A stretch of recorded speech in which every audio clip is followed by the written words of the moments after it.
Hello everyone and welcome back to Abstract Medicine. I do hope you're all doing well.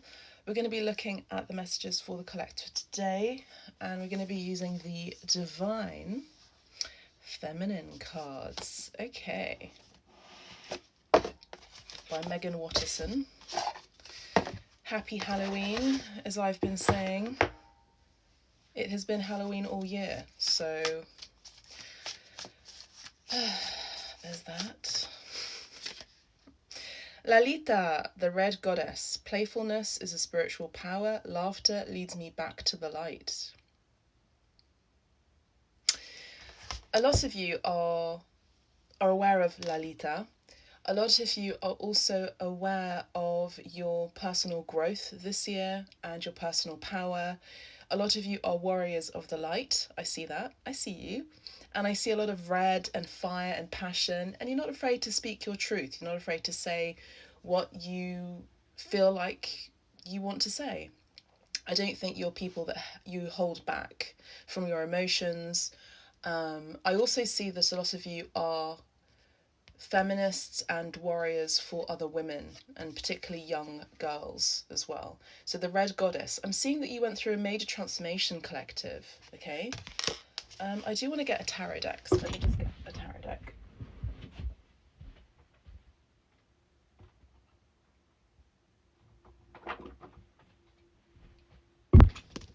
I've just had my yoga session, feeling good, about to see some friends. It's Friday, my hair's a mess, but I'm gonna look cute. I'm gonna get ready and do all the things that I need to do. I do definitely feel like I'm in this yogic glow. I don't know, for those of you who practice yoga, it's always like a whoa. Okay, angels, ancestors, guides. Let's have a look at the messages for the collective today. Some of you are also learning about new goddesses, you know, or goddesses that you weren't aware of, like Lalita. Butterflies could also be significant. Some of you could also be Sagittarius energy. I'm seeing the bow and arrow.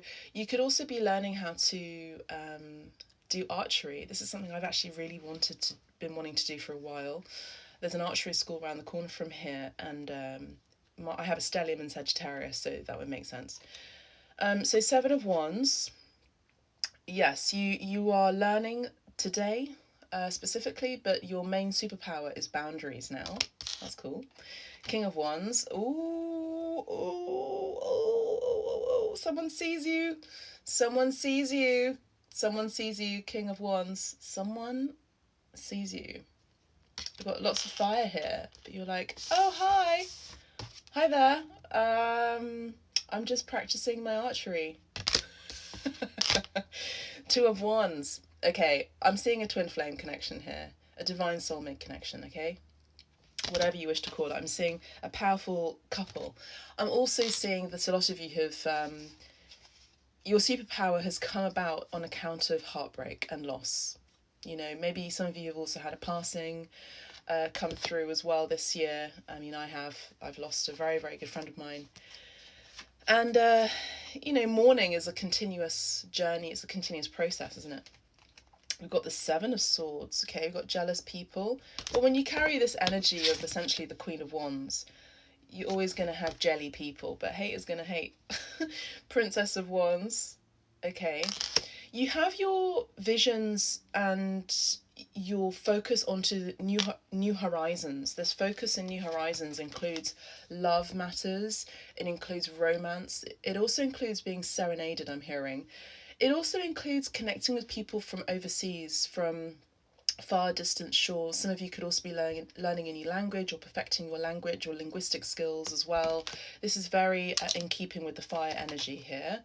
I mean, ooh la la, look at this passion here.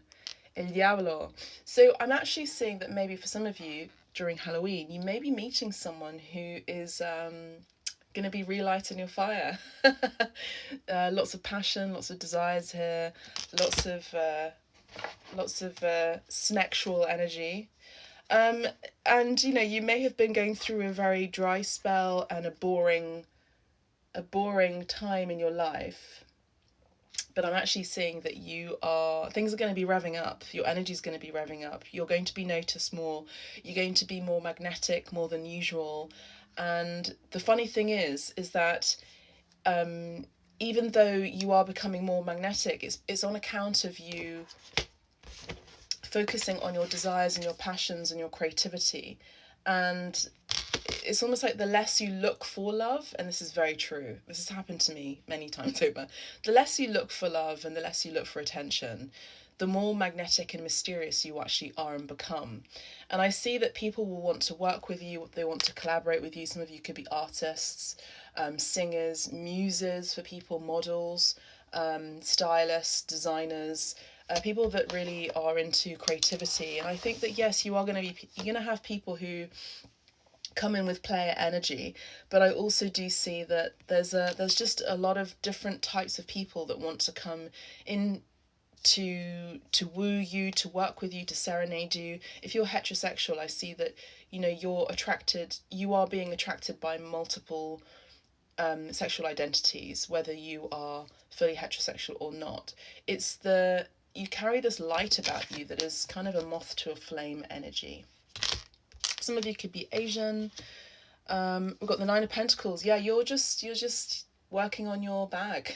You're working on your finances. You're working on further independence. You're working on, and this turns people on actually. The fact that you are so self-reliant and independent and creative and inspired and inspirational.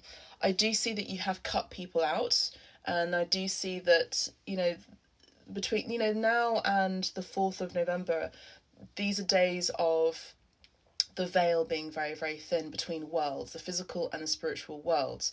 So I see that you are maybe Scorpios, but this Scorpio season is, you're not afraid to be blunt. It's actually the fiery water sign, and it's closely connected to Gemini energy as well, because of the characteristics that it carries, which is very blunt, quite kind of cold, very cutting, straight to the point, but also carries a lot of memory and sometimes, typically or atypically in a negative way, resentments from the past. But I see that you have cut a lot of people out of your friendships, out of your relationships, out of your dynamics, because they weren't serving you, now you're serving.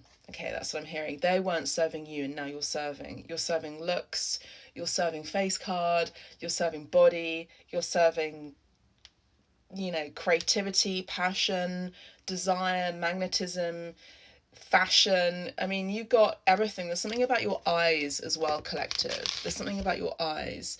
Scorpio energy is also penetrative gaze. It's looking into the souls of another. And I think people find you very intimidating. I mean, that's really kind of the energy that I'm picking up on. We have the wheel of the year. So we have the actual wheel here. So I do see that with La Rueda, there is an ending of a cycle, a new beginning. You've experienced many different seasons of your life as well, not just out there, but the seasons of change within your life, and you navigate change so gracefully, so beautifully, so balletically, like a dancer. And that's what I'm seeing here. Let's have a look at Lalita. Parvati could also be another goddess that you may wish to work with. So number 88 could be significant, and it says playfulness is a spiritual power. Laughter leads me back to the light. So one of Lalita's many names is she who plays. The Sanskrit word lila means divine play. Okay, so Lalita loves when her devotees are able to move beyond dualities, to the point where we are not separate from what we desire. She loves puja, or ritual worship, for this reason, because it moves us from out of our ideas and thoughts of the divine and into our hearts, where we can experience the divine directly. Okay, this is about simple and profound. This is Scorpio energy of deep and intense pleasures, like sunlight on our face or the taste of a ripe strawberry. She's the delicious moment when we remember that we don't have to take everything, especially ourselves, so seriously.